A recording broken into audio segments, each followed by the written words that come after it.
Today I am riding to Seboeis.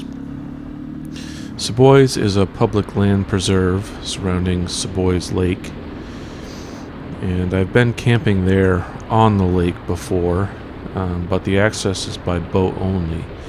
There is a boat launch, and right beside the boat launch there's a gravel pit where some people decide to camp that you can drive to.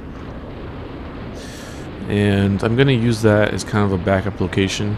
It's probably the most accessible spot this time of year, and I'm going to see if I can get in there. I'm not real hopeful due to the snowfall and the amount of snow they've gotten up north. The snowmobile trails, they say, around the area are still in really good condition, and some of the roads are on snowmobile trails. So we'll see how it goes, but I'm gonna try to get in there and probably stop in Millinocket for lunch. Gonna want to take note of how much snow is on the side of the road here. There isn't much. Most of it has gone here in the Bangor area. Just a few patches here and there in some of the yards, but for the most part all the snowbanks are gone, and all the snow is gone out of at least my yard.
Here you'll see me reaching onto my dash. Here I'm turning on a switch that activates the tachometer, as well as a 12-volt power supply that is charging a battery on my cell phone and also one for my camera.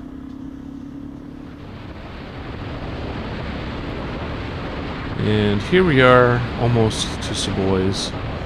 This is right near Millinocket. It's about 13 miles from further to get to Millinocket.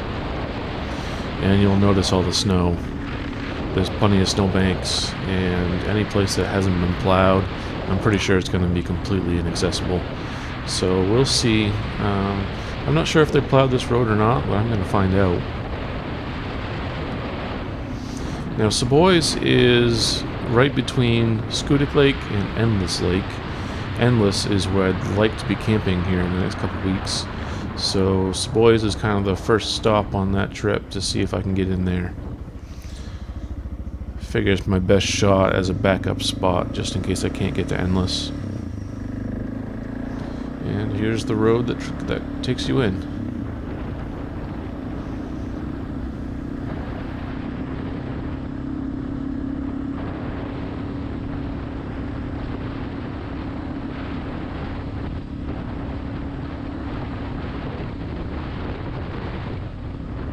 The lake itself is about 3 miles down this road.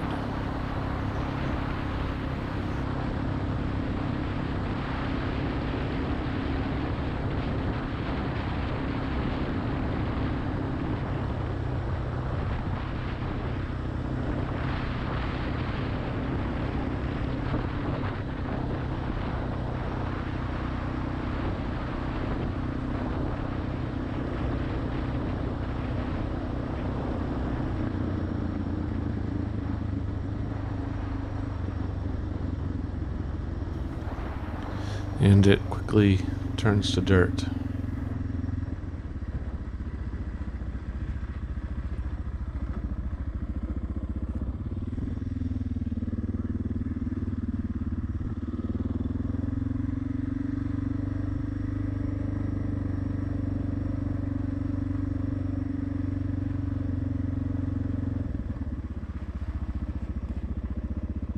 My GPS is telling me I've got about a mile to go until we hit the next marker, and it starts to turn to an icy, slushy, wet mess. This road has been plowed, but obviously not down to bare ground. This is my first time riding on ice, and I was pretty worried about the front wheel slipping out if I tried to steer too much, so I tried to stick to the ruts, get in the ruts, and even though they're small, you can't really see them on video too well, but there are definitely tire tracks to get into and to follow, and if you try and get out of them, that's when the wheel really starts to slip.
Here I see a snowmobile trailer and snowmobile trails that start here and continue on, and I'm supposed to continue down the path to the left, and that doesn't look like I'm going to make it.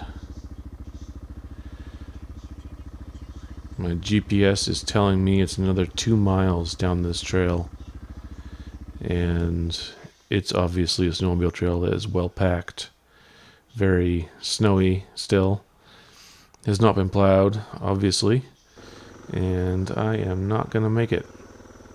So that's a big nope, and I'm on my way back out.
So I decided to travel the next 12 miles to get to the Sawmill Bar in Millinocket.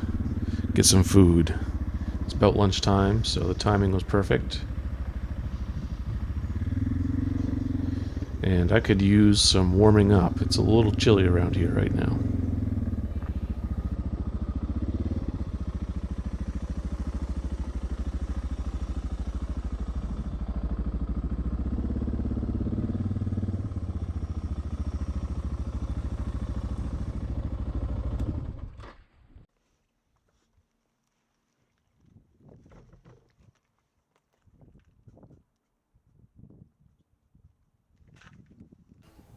Giving my chain a little check here. I've recently adjusted it. It feels like it might be a little tight, even though I did measure the play and it's within constraints, but I don't know. I might loosen it up a little bit.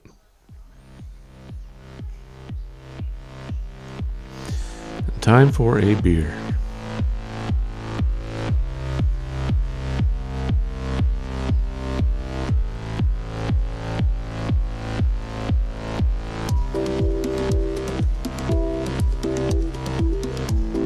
And maybe some jalapeno poppers.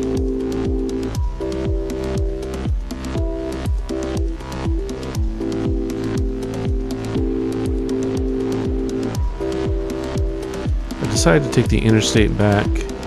That was about a 60-mile ride just on the interstate. Got blown around quite a bit, but it was the fastest way home, and I was ready to get home and call it a day. This was about a 160-mile ride round trip.